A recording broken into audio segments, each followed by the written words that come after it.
Hello friends, आज की video में हम देखेंगे म्यूजिक पेपर 1 और पेपर 2 का प्रैक्टिस सेट 21 और इससे पहले हमने 20 प्रैक्टिस सेट कर रखा है जो आपके बीपीएससी टीचर 2.0 के लिए काफ़ी ज़्यादा महत्वपूर्ण है। और आपका जो एग्ज़ाम का डेट और फॉर्म फिल करने का डेट निकल चुका है जो आपका 3 नवंबर से उम्मीद की जा रही है कि आपका बीपीएससी टीचर 2.0 का फॉर्म फिल स्टार्ट हो जाएगा। तो जो अभी तक सीरियस होकर पढ़ाई नहीं कर रहे हैं तो आप लोग सीरियस होकर पढ़ाई कर लीजिए, क्योंकि आपके एग्जाम में सिर्फ मुश्किल से 30 दिन बचा हुआ है, क्योंकि इसमें आपका फेस्टिवल सीजन है। तो इसमें आपका 5 से 10 दिन आपका ऐसे भी आपका पढ़ाई हो नहीं पाएगा। अगर आप डिटेल में पढ़ना चाहते हो, अगर आप सीरियस हो पढ़ाई को लेकर, तो आपको 15 से ज़्यादा प्रैक्टिस सेट दिया जा रहा है सिर्फ ₹101 में, जो अभी तक बहुत बच्चों ने ले रखा हुआ है। अगर आप सीरियस हो अपने फ्यूचर को लेकर, आप चाहते हो कि इस बार आपका जॉब हो जाए, तो आप इस नंबर पे मुझे व्हाट्सएप कर सकते हो, जिसमें आपको 15 से ज़्यादा प्रैक्टिस सेट दिया जाएगा सिर्फ ₹101 में, जो आपके बर्गर और आपके डेली पॉकेट मनी से काफ़ी ज़्यादा कम है। लेने के लिए आप वीडियो के कमेंट कर सकते हैं या आप इस नंबर पे मुझे व्हाट्सएप कर सकते हो। चलिए शुरू करते हैं आज का पहला क्वेश्चन। पहला क्वेश्चन कह रहा है कि राग पुड़िया का थात क्या है? काफ़ी इंपॉर्टेंट सवाल है। आपको पता होगा कि जो राग पुड़िया है वो मरावा थात का राग माना जाता है। तो ऑप्शन सी आपका राइट आंसर हो जाएगा। और ये भी सवाल आपसे पूछा जाता है कि गायन समय का इसका प्रहर कब माना जाता है? तो याद रखिएगा, जो आपका राग पुड़िया है वो रात्रि का दूसरा प्रहर माना जाता है। इस पॉइंट को भी आप जरूर याद रखिएगा। और जो आपको प्रैक्टिस सेट दिया जाएगा, उस प्रैक्टिस सेट में आपको डिफिनेशन के साथ आपको दिया जाएगा, जिसमें आप पूरे अच्छे से डिफिनेशन को पढ़कर अपना कन्फ्यूजन दूर कर सकते हैं और डिटेल में आप क्वेश्चन को समझ सकते हैं, जो आपके एग्जाम में काफ़ी ज़्यादा हेल्पफुल होगा। इसका राइट आंसर ऑप्शन आपका सी हो जाएगा। अगला सवाल कह रहा है कि राग दरबारी का राग किसे माना जाता है? तो इसका राइट आंसर ऑप्शन आपका ए हो जाएगा। राग दरबारी कन्हारा तानसेन द्वारा बनाया हुआ राग माना जाता है, जिसमें आपका रचना आशावारी थाट से मानी गई है। इस पॉइंट को भी आप जरूर याद रखिएगा। इस पॉइंट से भी आपके एग्जाम में सवाल बनाया जा सकता है। इसका राइट आंसर क्या होगा? तो ऑप्शन आपका ए हो जाएगा। और इसका जो गायन का समय होता है वो आपका मध्य रात्रि होता है। इस पॉइंट को भी आप जरूर याद रखिएगा। अगला सवाल आपको बताना है कि ये कौन-सा स्वर का प्रकार माना जाता है? ऑप्शन है गौड़ मल्हार, ऑप्शन बी है अराना, ऑप्शन सी है जैनपुरी या ऑप्शन डी है जयजयवंती।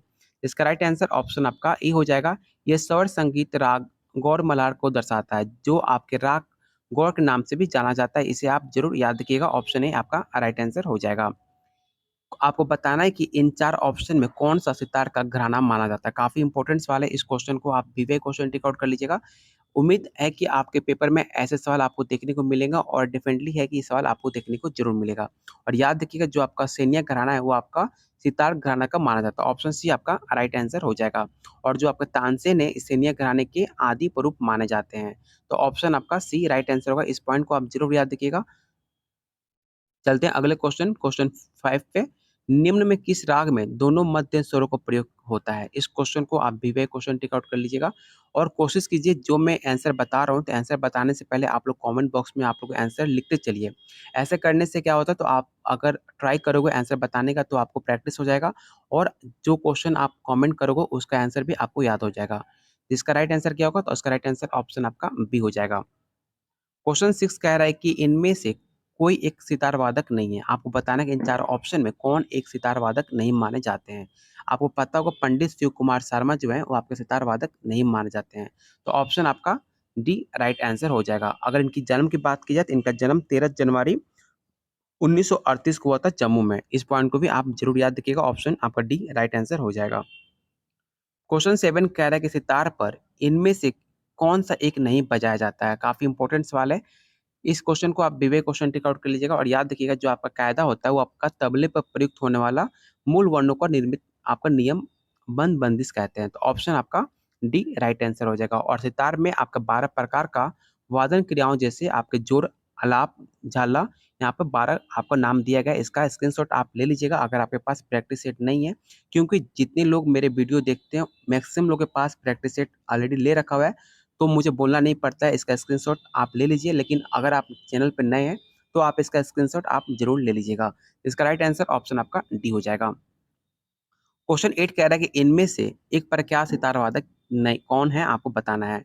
याद रखिएगा, इसमें आपको सितार वादक पूछा गया और पिछले क्वेश्चन में आपसे नहीं पूछा गया था। ऐसे क्वेश्चन आपको कंफ्यूज करते हैं, तो डिटेल में अच्छे से आप क्वेश्चन को अच्छे से आप पढ़ लीजिएगा। और इसका राइट आंसर ऑप्शन आपका बी हो जाएगा। प्रख्यात सितार जो आपके हैं सुरभार वादक पंडित बुधादित्य मुखर्जी, इनका जन्म 7 दिसंबर 1955 को हुआ था। इसका राइट आंसर ऑप्शन आपका बी हो जाएगा। क्वेश्चन 9 कह रहा है सितार, सरोद, वीणा इत्यादि किस वर्ग में आते हैं? काफ़ी इंपॉर्टेंट सवाल है, इस क्वेश्चन को आप विवेक क्वेश्चन टिक आउट कर लीजिएगा और याद रखिएगा जो तत्ववाद होता है उसके अंदर आपका सितार, सरोद और वीणा तीनों आता है। तो ऑप्शन आपका डी राइट आंसर हो जाएगा। क्वेश्चन 10 कह रहा है कि विलंबित लय में गत बजाई जाती है। आपको बताना है कि विलंबित लय में कौन सी गत बजाई जाती है? राजा खानी, मसीद खानी, फिरोज खानी या ऑप्शन डी है जाफर खानी। ये सवाल आपका करंट में बात की जाए तो यूपी आपका टीजीटी में पूछा गया था म्यूजिक पेपर 1 का। तो इसका राइट आंसर ऑप्शन आपका बी हो जाएगा। जो मसीद खानी है, गतें विलंबित लय में बजाई जाती है। इस गत का नाम उसके आविष्कारक अमीर खुसरो थे। अमीर खुसरो को याद रखिएगा। इसका राइट आंसर ऑप्शन आपका बी हो जाएगा। क्वेश्चन 11 कह रहा है सितार इस वाद का परिष्कृत रूप माना जाता है। तो इसका राइट आंसर ऑप्शन आपका बी होगा। सितार बीना का एक परिष्कृत रूप है। विद्वानों के मतानुसार अमीर खुसरो ने बैंजो जो एक फारसी वध यंत्र हुआ करते थे और बीना को मिलाकर आपका सितार का निर्माण होता है। ये भी सवाल आपसे पूछा जाता है कि आपका सितार का निर्माण कैसे हुआ। तो इस पॉइंट को आप जरूर याद रखिएगा कि जो आपका बैंजो है, जो आपका फारसी एक वंद यात्रा हुआ करता था, उसको बीना से मिलाकर आपका सितार का निर्माण होता है। और निर्माण कौन करता है? तो अमीर खुसरो करते हैं। इस 3 पॉइंट को आप ज़रूर याद रखिएगा और बहुत सारे यहाँ पे ऑलरेडी पॉइंट दिया गया है जिसमें आप देख सकते हैं 3 तार के स्थान पर 7 या 8 तार का लगाए जाने वाले। इसमें आप अगर डिफिनेशन पढ़ोगे तो आपको 3 से 4 सवाल आपके ऐसे ही बन जाएँगे। तो इसका राइट आंसर क्या होगा? तो ऑप्शन बी आपका राइट आंसर होगा और जितने मैंने पॉइंट बताए सारे पॉइंट को आप ज़रूर याद रखिएगा। क्वेश्चन 12 कह रहा है कि इस बोल में निम्न में किस गत का प्रमुख विशेषता है? आपको बताना है कि इन जो आपका बोल दिया गया है इनमें कौन सा प्रमुख विशेषता है। काफ़ी इंपॉर्टेंट सवाल है, पेपर 2 वालों के लिए और ज़्यादा इंपॉर्टेंट सवाल हो जाता है क्योंकि ऐसे में आपको बहुत बच्चे गलती कर देंगे। तो इसका राइट आंसर ऑप्शन आपका बी हो जाएगा। इस पॉइंट को आप जरूर याद रखिएगा। ऑप्शन बी आपका राइट आंसर होगा। क्वेश्चन 13 कह रहा है कि मिंड कार्य निम्न में किस वाद्य में किया जाता है? तबला, ढोलक, सितार या सारंगी। तो इसका राइट आंसर ऑप्शन आपका सी हो जाएगा। अगला सवाल कह रहा है कि भारतीय संगीत में गमक कितने प्रकार माने गए हैं? इस क्वेश्चन को आप विवेक क्वेश्चन टिक आउट कर लीजिएगा और उम्मीद है कि ये सवाल आपके बीपीएससी टीचर 2023 में सवाल देखने को मिल सकता है। और याद रखिएगा भारतीय संगीत में गमक के आपके 15 प्रकार बताए गए हैं। अगर आपने संगीत का अगर आपने कुछ भी क्लास किया होगा तो आपको पता होना चाहिए। और यहाँ पे 15 का 15 नाम दिया गया, इसका स्क्रीनशॉट आप जरूर रख लीजिएगा। तो ऑप्शन सी आपका राइट आंसर होगा। अगला सवाल कह रहा है कि नाद की संगीत प्रतियोगिता नाद की इस विशेषता पर निर्भर करती है। इसका राइट आंसर ऑप्शन डी होगा, ऑल ऑफ द अबव। सैनिया घराना का संबंध किससे माना जाता है? तो अभी मैंने कुछ टाइम पहले ही आपको बताया था जो आपके तानसेन है वो आपको सैनिया घराना से बिलोंग करते हैं। तो ऑप्शन आपका डी राइट आंसर हो जाएगा। अगला सवाल आपके एग्जाम के दृष्टिकोण से काफ़ी इंपॉर्टेंट है और आपको बताना है कि 3/2 का लयकारी का नाम क्या है? इसमें बहुत बच्चे गलती करते हैं। इस क्वेश्चन को आप विवेक क्वेश्चन टिक आउट कर लीजिएगा क्योंकि ये सारे सवाल आपके टीचिंग एग्जाम में जो बार-बार पूछे जाते हैं वही क्वेश्चन आपको कराया जा रहा है जो आपके एग्जाम के दृष्टिकोण से काफ़ी ज़्यादा इंपॉर्टेंट है। और आपके पास 30 दिन बचे हैं गिनकर जो आपके एग्जाम को तय करेंगे कि आपका फ्यूचर क्या होने वाला है। तो बिल्कुल भी आप लोग कोई कमी मत कीजिएगा। इस बार सीरियस होकर आप लोग पढ़ाई कर लीजिए। आपको अगले साल तक जॉइनिंग लेटर आपको मिल जाएगा। तो अगर आप चाहते हो कि आप अपनी लाइफ में सेटल होना चाहते हो तो आप लोग सीरियस होकर पढ़ाई कीजिए और इस बार आप जॉब लेकर ही रहिए। और इसका राइट आंसर क्या होगा आपको बताना है। इसका राइट आंसर ऑप्शन आपका बी हो जाएगा। यहाँ पे देख सकते हैं, यहाँ पे लिखा है 3/2 अर्थात एक मात्रा में 1.5 मात्राएँ बोलना या 2 मात्राओं में 3 मात्राएँ बोलना, इस लय कार्य को आर कहते हैं। ठीक है? इस स्टेटमेंट को आप ज़रूर याद रखिएगा। ऑप्शन आपका बी राइट आंसर हो जाएगा। दक्षिण संगीत पद्धति का प्रचलित शैली किसे कहा जाता है? आपके दक्षिण संगीत से आपके प्रीवियस ईयर क्वेश्चन पेपर में 2 से 3 सवाल पूछे गए थे। उम्मीद है कि इस बार आपका बीपीएससी दक्षिण संगीत से 3 से 4 सवाल देखने को मिल सकता है। याद रखिएगा, जो कृति दक्षिण संगीत रचना का स्वरूप माना जाता है, जिसमें आपका कर्नाटक संगीत में सर्वाधिक लोकप्रिय माना जाता है। और कृति का अर्थ क्या होता है? तो कृति का अर्थ होता है रचना। ठीक है? तो ऑप्शन आपका बी राइट आंसर होगा। इस पॉइंट को आप ज़रूर याद रखिएगा।